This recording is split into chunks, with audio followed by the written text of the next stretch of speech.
They were the most anticipated guests, the reigning monarch and his consort. Yet, when the ancient, hallowed doors of Westminster Abbey swung open for Princess Catherine's signature Christmas event, two seats remained conspicuously empty. Why did King Charles III and Queen Camilla choose to skip their beloved daughter-in-law's most important night of the year? Was this a subtle snub, a statement about the shifting priorities of the slimmed-down monarchy, or simply a matter of precedent? Hello, dear viewers, and welcome back to the channel. Before we dive into the fascinating details of this royal contradiction, the physical absence contrasted with the immediate, overwhelming digital approval, please take a moment to hit that like button and subscribe, so you don't miss any critical insights into the modern House of Windsor. The scene set on that recent Friday evening was one of quintessential British Christmas elegance. The air was crisp, the venerable stones of Westminster Abbey glowed under the festive lights, and the atmosphere inside was reverent yet joyful. This was the highly anticipated annual Together at Christmas Carol service, an event personally championed by Her Royal Highness the Princess of Wales, Kate Middleton.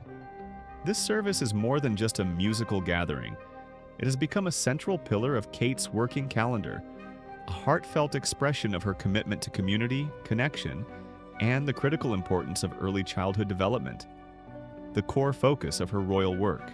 It is an opportunity for her to convene the charities, the volunteers, and the everyday heroes whose work often goes unsung throughout the year.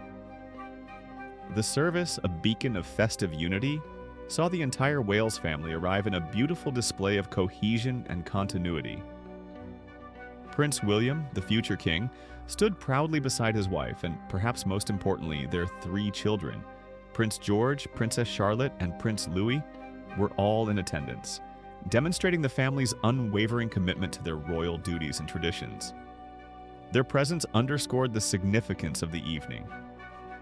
Yet, as the hymns began to resonate through the vast space, the absence of the most senior members of the royal family, King Charles III and Queen Camilla, was a detail that did not escape the notice of royal watchers globally. In the intricate, often unspoken language of royal protocols, absence can sometimes speak louder than attendance. However, in this specific instance, palace insiders and historical records suggest that the king and queen's non-attendance was not a dramatic omission, but rather a return to a pattern. It is crucial to remember the history of this relatively new tradition. King Charles and Queen Camilla have only attended the Together at Christmas service once before. That single occasion was in 2022, and the circumstances surrounding that attendance were extraordinary, elevating the event from a community celebration to a profound national tribute. The 2022 service took place just a few months after the passing of the revered Queen Elizabeth II. Consequently, that year's carol service was explicitly dedicated as a tribute to the late monarch, a chance for the extended royal family and the nation to collectively mourn and celebrate her magnificent 7-decade reign. Given the deeply personal and national significance of honoring the late queen, the presence of the newly ascended king and queen consort was not merely optional, it was a symbolic necessity. By contrast, the 2023 service, while maintaining the focus on community and connection, was fundamentally Kate's event. It was designed to highlight her ongoing Shaping Us campaign and her passion for fostering supportive environments for children and families. Therefore, their decision to skip the 2023 gathering, while perhaps disappointing to some fans, aligned perfectly with the precedent they established, suggesting that the event remains primarily under the patronage and spotlight of the Prince and Princess of Wales as they continue to define their own roles for the future. But the story does not end with a simple physical absence. This is where the narrative shifts dramatically into the 21st century, illustrating the fascinating evolution of how the monarchy communicates support and affection.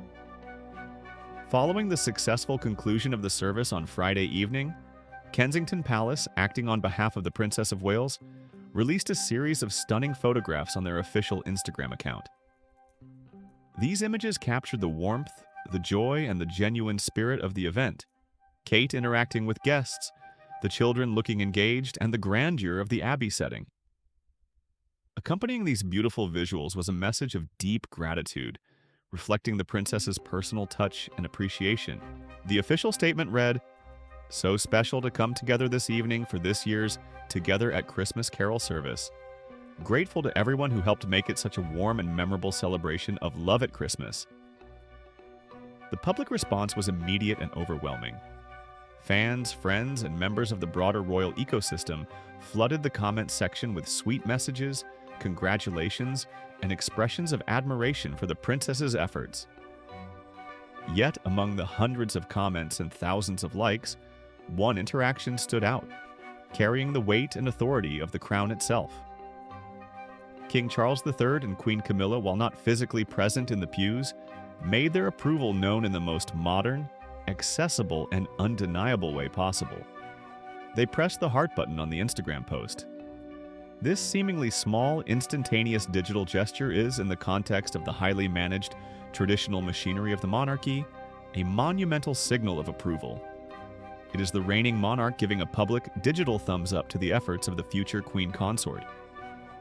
In an era where every royal action is scrutinized for signs of tension, division, or discord, this immediate and public endorsement from the king and queen served as an unmistakable sign of unity. It dissolved any lingering notion that their absence from the Abbey was rooted in anything other than scheduling or protocol preference. The heart button, in this case, was a royal decree of support. Furthermore, the official royal family account, the primary platform representing the sovereign and the institution, did not stop there. They went a step further, demonstrating institutional solidarity by sharing Kate Middleton's original post on their own Instagram feed.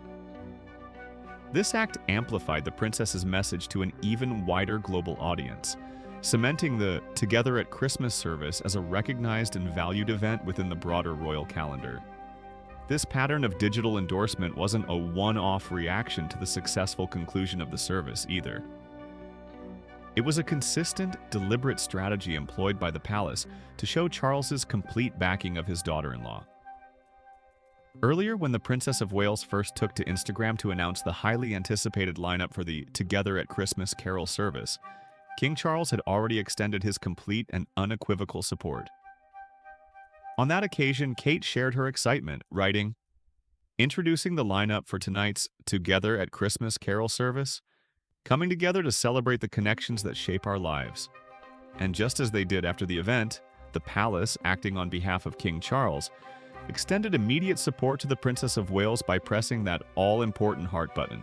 This dual endorsement, before the service to celebrate the announcement, and after the service to celebrate the execution, paints a clear picture. The monarch is consciously and publicly aligning himself with the Princess of Wales and her core initiatives. For the target audience, those of us who have watched the evolution of the monarchy over decades, this shift to digital communication is utterly fascinating. We remember a time when royal approval was conveyed through handwritten letters, official announcements in the London Gazette, or perhaps a carefully placed photograph in the official court circular. Now, the official stamp of approval can be delivered via a single glowing red heart on a social media platform. What does this tell us about King Charles III's reign? It suggests a monarch who is acutely aware of the necessity of modern communication to maintain relevance and connection with a global audience. He understands that while the grand physical presence at Westminster Abbey commands respect, the subtle, quick digital interaction generates immediate, positive public relations and quashes rumors before they can take root. The relationship between King Charles and Princess Kate has long been noted for its genuine warmth and mutual respect. Kate, often cited as the monarchy's greatest asset in the contemporary age, represents the blend of tradition and accessibility that Charles himself strives for. She is the steady hand, the glamorous yet grounded future queen who champions causes close to the king's own heart, particularly those focused on the long-term well-being of the nation. By publicly promoting her carol service, Charles is not just supporting a family member, he is strategically bolstering the reputation and influence of the generation that will succeed him. He is demonstrating that the core priorities of the Wales family, early years mental health, and community cohesion, are fully integrated into the vision for the future of the crown. Let us return for a moment to the spirit of the event itself. The Together at Christmas service is a poignant reminder of the power of gathering. It is a moment where the often rigid formality of the royal family melts slightly, allowing them to connect with the public on a more emotional, communal level. The fact that William and Kate chose to bring their children underscores the importance of modeling service and gratitude for the next generation of royals. Prince George, Princess Charlotte, and Prince Louis, increasingly taking part in these high-profile events, are being carefully prepared for their future roles. The images shared by Kensington Palace, the laughter, the candles, the beautiful decorations, all reinforce the message of warmth and unity that Kate aimed to convey. The comments section, filled with messages of support from fans and well-wishers, only confirms the success of her mission. In conclusion, the story of King Charles and Queen Camilla skipping the carol service initially presented a potential moment of royal drama or confusion. However, the almost immediate dual-pronged digital response from the sovereign quickly clarified the situation. Their absence from the physical event was a matter of established protocol, designed to allow Kate and William to shine in their own sphere.